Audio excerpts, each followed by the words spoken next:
Hey, everybody, welcome back to another episode of Acquisitions Anonymous. I'm Connor Gross, and Heather was with me on this episode, and we broke down a deal that was a multi-unit KidStrong franchise. It's a franchise in the youth enrichment space. They do things like kids fitness and character building and things like that.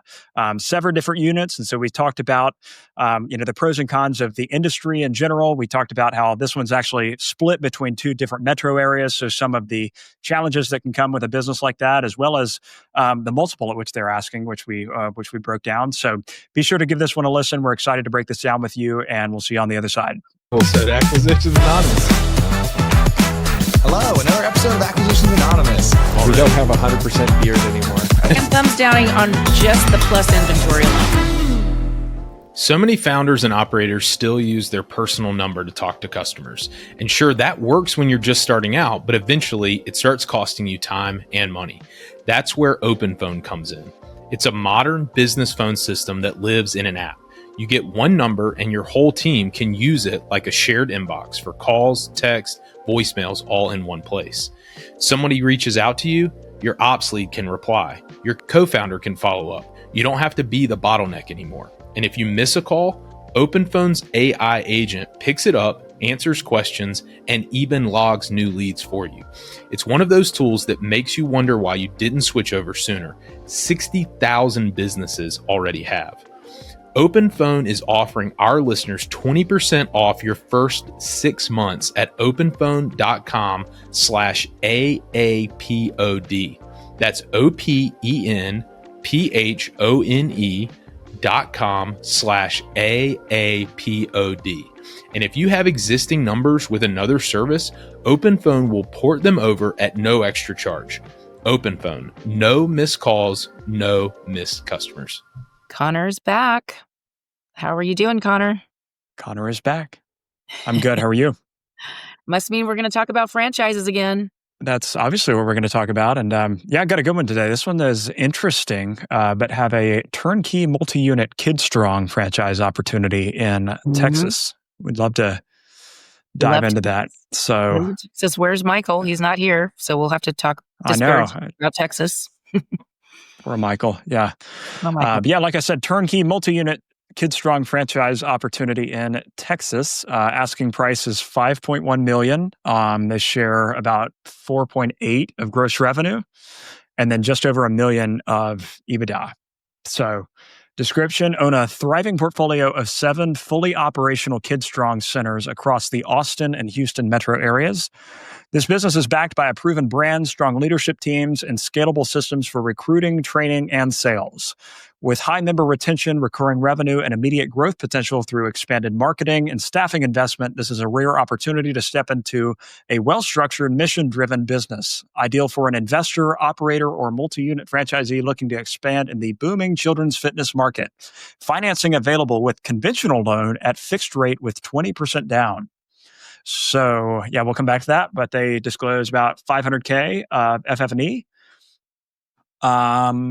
Yeah, that is pretty much it. So what do you think their intention was in mentioning that financing available with conventional loan at 20% let's come back to that, because before we go there, I would like to... We can come back to that. Here, I want to just have you describe, for those of us who don't know, what is a KidStrong franchise? What do they do?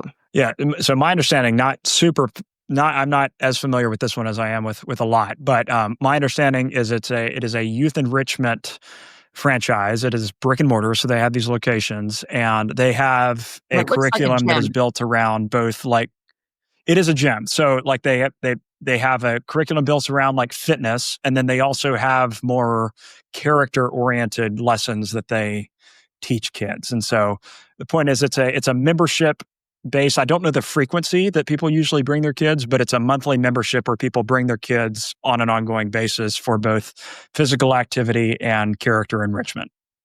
I didn't know about the character. I just assumed it was all exercise. I didn't know about the other side of it. So that's kind of interesting. And it looks like a pretty big space here. Did they say how many square feet this is? It looks like did not, but I bet we can... like a small gym in an industrial building is what it looks like to me. So fairly good sized facility with mats and some kind of equipment. I don't think I guess maybe there's some weights back there, maybe some balls and different Yeah. apparatus that they might play games or do something around. So it looks colorful, looks like a lot of fun, but so it's some kind of membership, recurring membership revenue type system. The parents are signing the kids up for and bringing them in for all of this fun stuff. Um, yeah, let's go to this financing point that they made. It's $1 million. Well, they actually said $1 million of SDE and the exact same amount of EBITDA. So which one is it? It's SDE should not be the But same. aren't they the same thing, Heather? No, they're not the same thing. And I'm just going to assume that it's probably $1 million of SDE, which means we have to subtract out the owner's salary to come up with what really EBITDA would be. But maybe in Texas, that's only $100,000. You can live, fairly inexpensive. It is Austin, however, so maybe it needs to be more than 100,000 there. Yeah. So maybe you have, $850,000 of EBITDA to work with here, which is great. I think that's sounds really good. Sounds like a nice margin as well. So you could when you're paying 5.1 million, absolutely that fits in SBA. So there's a reason they want you to not use SBA. I don't know what it is. It could be as simple as the broker had a bad experience and they decided that the bad experience was because it's SBA. It could be that they know this franchise concept is not eligible, which, by the way, if you're ever looking at franchises to buy, you've got to go to the SBA franchise registry. It's back. They took it away for a couple of years. They brought it back and as of June 1st. And you've got to look it up and you've got to look up this concept and see if it's on there.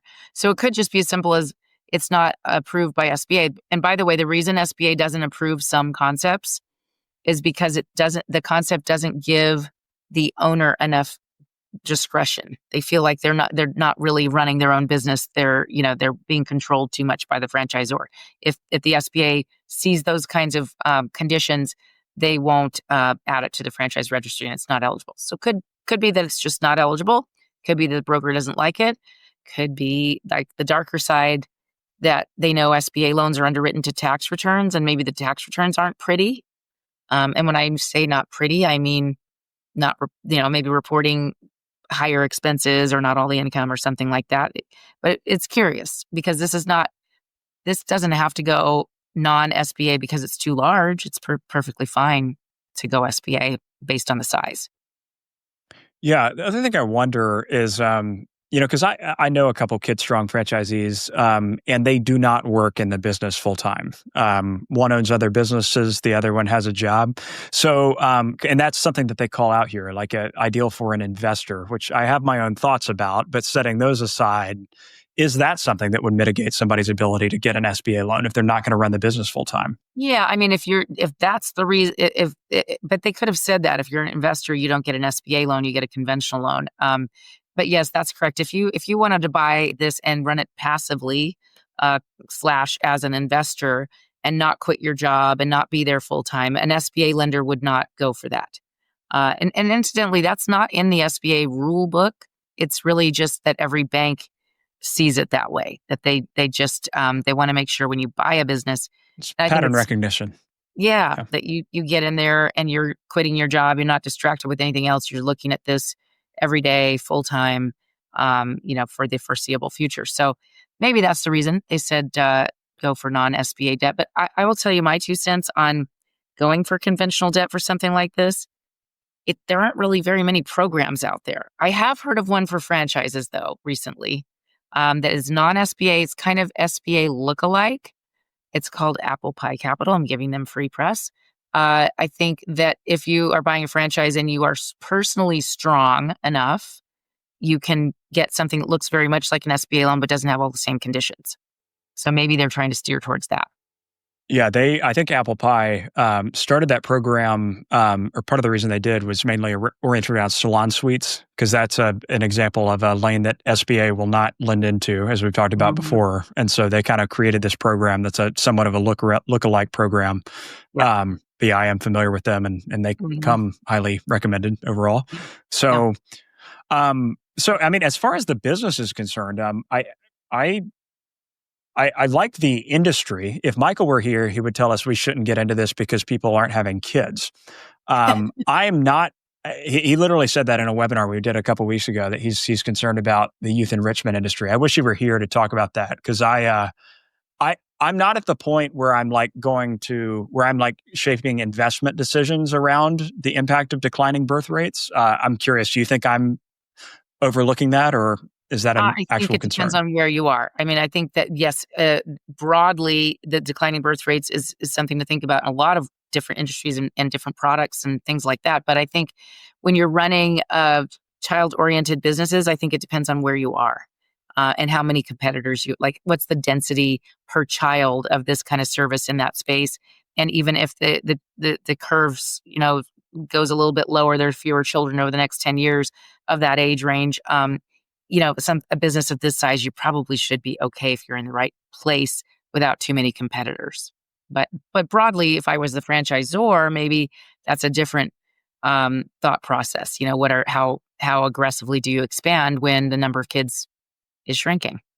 Yeah, I agree. And yeah, but as far as like the service is concerned, I really like it, and this is kind of this is the lane in the youth space that I really like, which is something where it's not like it's daycare where you're, keeping kids for all day long and, time for all different things to happen. It's like it's quick, it leaves an impact on the child. It has to be somewhat sticky in that regard. And I would want to hear, because they mentioned high member retention. I would want to dig into that a little bit, or a lot rather, and understand that. But provided that shakes out, I like the overall modality. Yeah. Now they do have $4 million of expenses. So I think that probably a good chunk of that is rent and the facility itself, but and staff, of course, because they've probably got to have a ratio of staff to student to kids. But there's probably some marketing expense in here too. That it's you've got to have the brand out there. The franchisor is probably making them pay in for that. But it is at $4 million of expenses, and so it's not. I think there's probably a break even. I'd want to know like how many kids do I have to have enrolled to be at break even? How far above that am I? How long did it take this business to get to break even? I'd be curious about all those things. Yeah, I completely agree. Hey everyone, it's Bill, and I want to tell you about maybe the most exciting sponsor we've had in a long time on the pod. It's called Capital Pad, and it is the thing that I wish existed when I started my journey of operating and investing in small businesses. So Capital Pad is a marketplace for acquisition entrepreneurs, that is, people who want to buy a business and need capital to list their deals and solicit capital from other people who want to invest in acquisition deals. So if you want to back somebody buying a small business, Capital Pad is the place to do it. And if you want to buy a business and need capital, you can go on Capital Pad to be introduced to investors. So the really great thing too from the investor side is that Capital Pad takes care of all of the details that can get hairy with small business acquisitions. They handle standardized terms, standardized governance, standardized distributions, all upfront in black and white. Basically, Capital Pad professionalizes investing in small businesses. And the returns can be really, really good. I'm so stoked they exist. It's founded by my friend Travis, who is a phenomenal entrepreneur in his own right. So if this sounds like something that's appealing to you, if you want to buy a small business and need capital, or if you want to invest in small businesses, go check out capitalpad.com and tell them that Acquisitions Anonymous sent you. So I just looked at KidStrong's item 19, which is the part of the FDD where they show the financial performance. I love when franchisors do this, when they disclose the top quartile, right? Like this is the average for the top quartile. So their average revenue for the top quartile is just over $1 million. It's $1,019,000. So obviously we don't. It shows average. Gross revenue, yes. And it does show average gross sales. I missed it initially, but average gross sales overall is about 720,000. So they have 7 locations, 4.7-ish in gross revenue. So what is that? That's about on par with average, right? Yeah. So Yeah, but now you're running Okay. 7 locations. And I guess this is one of those franchise concepts where you don't really get the economies of scale because you still have to have the same number of people staffing each of those locations. Um, maybe I'm thinking about that wrong, but I feel like that you may not get that here. I think the economies of scale come over and above the location, over at the four walls, meaning like you can hire, one director of Yeah, operations that yeah, can manage all the managers and, you could probably afford to pay them, a reasonable salary for a director here when you wouldn't be able to, if you pay somebody 150K to run this business, it's going to be fine, but not if you have one or two. yeah. You It can't would afford. kill you. Okay, gotcha. So, So you can yeah, afford the yeah, relief of management because you are running 7 locations, but, does it really get you a yeah, better profit margin to have the 7 locations in something like this? probably not, I don't think. Yeah, that's So, what I thought. um, and yeah, I always tell people if that's your goal is to scale, you'd want to understand what the capacity is for one area manager. Like how many units does an area manager typically manage? And if you're really trying to optimize things, it's like you want to have goals that are in increments of that number. Yeah, So the point here is it possible for one area manager to manage 7 units? And if not, how do you structure that? yeah, and you can't ke and if you gotta keep growing, now you need to afford 2, managers, and you've gotta grow even faster to afford that, so, yeah, I think someone worked really hard to get to this level, to get to 7 locations. Yes. And this is the kind of franchise where it's not to say it's certainly not easy to run. Um, but I do think that a lot of the hassle in something like this is on the front of the build out. Like, site selection, going through the process of building it out and stuff. And so it's yeah, we can talk about the multiple, but they have done a lot of the hard work Mhm. that the buyer would avoid. Yeah, So on the multiple, it seems high to me, but at the same time, I mean, it's going to depend on, to your point, Heather, that SDE to EBITDA ratio, what that ends up being. But if that truly were EBITDA, mhm, it seems high, but like a notch too high, not like egregious. Would you agree yeah. with that? Yeah, I mean, a 5 yeah, to me, a 5 in a franchise system feels way too high, but a 4 wouldn't, and maybe if this has got some great characteristics, maybe over a 4 wouldn't, so, yeah, somewhere between a 4 and a 5 is probably okay, especially when you're really getting $1,000,000 of STE, and if that's you feel like that can be pretty consistent. I feel like, that is a fair price, so maybe they're just gonna go for just a touch under, what they're asking, which is nice to see. It's priced fairly. Let's see who's the broker here. Um, Boutique Christian Abel? fitness broker. So interesting. It's one of those brokers that this is on a particular industry, which is fitness, not necessarily child enrichment, but I think this probably fits her category pretty well. And perhaps she knows how to price the deals and bring them to market, at a reasonable valuation. So I think that's always good to see.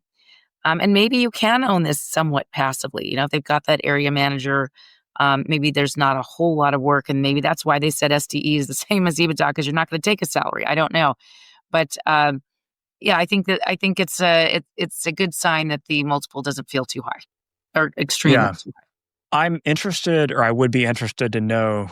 So they're across Austin and Houston. What is it? It's 3 hours apart, Yeah, they're maybe not something like close. that. Yeah, They're mhm. not close. So I wonder. I'm curious how they got to that point because I feel very confident that there are more than 7 KidStrong locations in Austin and more than 7 in Houston. So I'm Uh, just curious how they ended up splitting that, which is definitely yeah. inconvenient, but Mhm. maybe a reasonable answer to that. Yeah, good point. Good point. Why does one person own 7, but they're sprinkled in these 2 places that aren't really next to each other? So that would be interesting to know, and that does create a little more hassle factor for an owner. Because once in a while you're gonna have to get in your car and drive a spur of the moment between those 2 places, because something needs to be handled. So that's a little less appealing, and also I would mark some off the multiple for that as well. I agree, and I think that the other thing that would be or one of the other things that would be interesting to figure out is, once you look at the P&Ls by units, or even if it's just the revenue by units, and figuring out if they have any dogs, like they may have one or two units that are completely sucking wind. And in some cases, that can actually be attractive because if you have a line of sight on turning that around and filling that hole, it can be a shorter path to growing your aggregate EBITDA. But that can also be a huge liability because if there isn't a line of sight on turning that around, then you've just got this hole there that you have to continue to feed for this foreseeable future, which isn't fun. So, Yeah. but we don't know that. So, well, I think I like it at a lower price. Like personally, me, I would not pay more than a 4.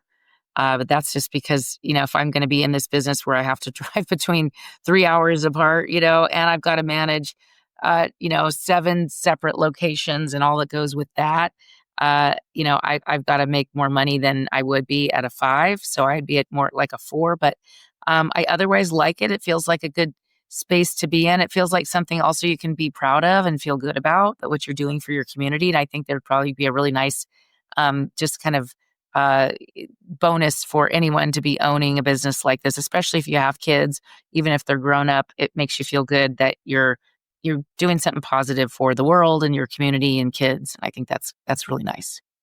I can completely agree with everything. I think that, this would make sense for somebody who is local, who obviously has the capital, but has kids, is just immersed in the circle where, owning this business is going to fit neatly into their life. And I don't love being split across 2 different metro areas. I do think that it's priced too high, but if the